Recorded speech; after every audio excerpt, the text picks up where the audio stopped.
আসসালামু আলাইকুম সবাইকে। আজকে এসেছি আমাদের টাঙ্গুয়ার হাওর ভ্রমণের দ্বিতীয় ব্লগ নিয়ে। আজকের ভিডিওতে আমরা দেখব টাঙ্গুয়ার হাওরে গিয়ে আমরা ঠিক কী মজা করেছি আর কীভাবে আমরা পুরো দিনটা উপভোগ করেছি। তো চলুন ভিডিও শুরু করা যাক আমাদের ভ্রমণের কাহিনী। তো প্রথমে সকালবেলা তো নাস্তা করেছিলাম আমরা। নাস্তার পরে আসলে আমাদেরকে নিয়ে যাওয়া হচ্ছিল আমাদের পরবর্তী স্পট, আর পরবর্তী স্পটটা হচ্ছে ওয়াচ টাওয়ার। ওয়াচ টাওয়ারে যেতে একটু বেশ টাইম লাগে, ততক্ষণ আমরা চারদিকের প্রকৃতি উপভোগ করছিলাম। এই দেখুন, আমার তো মনে হচ্ছিল যেন আমি কোনো একটা মানে কল্পনার রাজ্যে যেন হারিয়ে গিয়েছি। এত সুন্দর চারদিকে, মানে এটা যে কোনো বাস্তব আমাদের পৃথিবী, আমাদের বাংলাদেশ, আমার যে মনে হচ্ছিল যেন আমি স্বপ্নের মধ্যে আছি।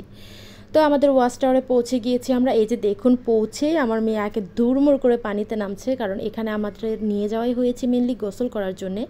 তো এখানে সবাই লাইফ জ্যাকেট পরে নেমে গিয়েছিল, আর আমার মেয়ের সাইজের কোনো লাইফ জ্যাকেট ছিল না, ব্যাড লাক। তো ওকে এভাবেই ওর আব্বু কোলে করে নিয়ে নেমেছে। আর আমার মেয়েটা পানির এত পাগল, ও পানি ছাড়া কিছু বুঝেই না যেন। তা আমিও নেমে পড়েছি লাইফ জ্যাকেট পরে রেডি হয়ে। ওইদিকে আমার মেয়ে তো পানি থেকে পাই সরাচ্ছে না, মানে ও শুধু পানির সংস্পর্শে থাকার জন্য পাগল হয়ে যাচ্ছে। তা আমাদের বোটের পাশে যে পানি ছিল সেখানে প্রচুর গাছপালার জন্য গোসল করতে একটু প্রবলেম হচ্ছিল, তাই আমাদেরকে একটা ছোট নৌকা করে সামনে কোনো খোলা জায়গায় নিয়ে যাওয়া হচ্ছিল, যেখানে আমরা ইজিলি গোসল করতে পারবো, মজা করতে পারবো। তো ওই যে আমার বন্ধু দিকে ছবি তুলছিল, ওকে একটু ভিডিওতে নিয়ে নিলাম। তো আমরা নৌকা করে যাচ্ছিলাম। এই ছোট নৌকায় অল্প জার্নিটুকু আমাদের খুব ভালো লেগেছিল। তো এই যে আমরা আমাদের কাঙ্ক্ষিত গোসলের জায়গায় পৌঁছে গিয়েছি। এখানে আমরা ইচ্ছে মতো সুইমিং করছিলাম, যদিও আমরা সুইমিংয়ের মানে ভিডিও বেশি করতে পারিনি, কারণ সবাই তো পানিতে ছিলাম, কে কাকে ভিডিও করবে বলেন, তাই জন্য ভিডিওটা বেশি হয়নি। তো গোসল শেষ করে আমরা চেঞ্জ করে নিলাম।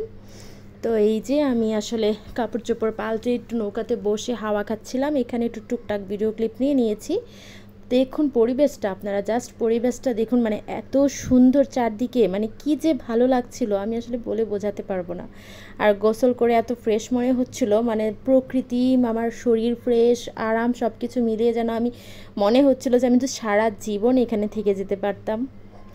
তো এর মধ্যে আমাদের দুপুরের খাবার চলে এসেছে। তো দুপুরের খাবারে ছিল হাওরের টাটকা মাছ ভুনা, সবজি আর সাথে ভাজি, ঢ্যাঁড়স ভাজি ছিল আর সালাদ। তো হাওরের উপভোগ করতে করতে আমরা খেয়ে নিয়েছি। তো এরপরেই আমাদের গন্তব্য ছিল বিকেলবেলা পাশের নীলাদ্রি লেক, তারপরে হচ্ছে এই সাদা পাথর। তো আমরা প্রথমে সাদা পাথরে গিয়েছি, কারণ নীলাদ্রি লেকের আগেও আমরা ঘুরেছি, তাই নীলাদ্রি লেক বেশি টাইম দিব না, আমরা সাদা পাথরটা ঘুরে নিলাম। তো এখানে একদম সামনে দেখতে পাচ্ছেন পাহাড়গুলা, ওগুলো হচ্ছে ইন্ডিয়ার সীমানা। আর আমার মেয়ে তো বালি পেয়ে খুবই খুশি, ও এখানে আঁকাআঁকি করার খাতা বানিয়ে ফেলেছে।